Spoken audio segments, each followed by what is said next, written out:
भगवान बिरसा मुंडा की 150वीं जयंती को देश भर में जनजातीय गौरव दिवस के रूप में मनाया गया। इस मौके पर देश भर में सरकारी आयोजन हुए, लेकिन सियासत में टकराहट भी देखने को मिली।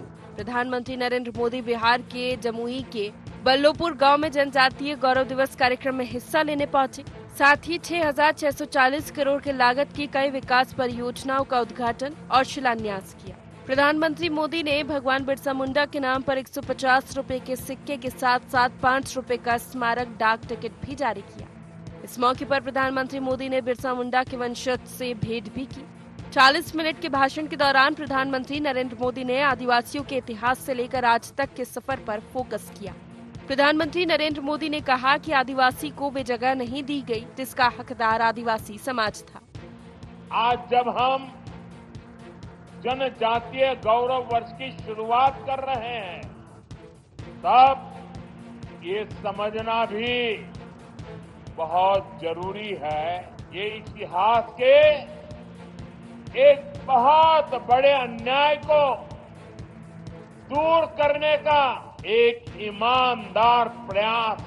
आजादी के बाद आदिवासी समाज के योगदान को इतिहास में वो स्थान नहीं दिया गया जिसका मेरा आदिवासी समाज हकदार था। इधर मध्य प्रदेश में मुख्यमंत्री डॉक्टर यादव ने बिरसा मुंडा को श्रद्धांजलि देते हुए कहा कि जनजातीय गौरव दिवस के आयोजन का मुख्य उद्देश्य जनजातीय समाज का गौरवमयी अतीत समाज के सामने लाना और उनकी संस्कृति और परंपराओं का संरक्षण है। मुख्यमंत्री ने इस मौके पर आदिवासियों के हित में किए जा रहे कामों की जानकारी भी दी।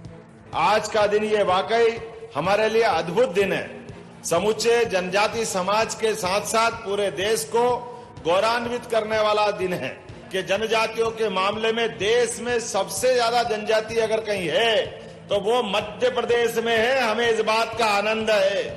आदिवासियों के लिए इतना सम्मान देने का, उनके गौरवशाली इतिहास को देश के सामने लाने का अभियान अगर किसी ने चलाया है तो यशस्वी प्रधानमंत्री श्रीमान नरेंद्र मोदी जी ने चलाया है।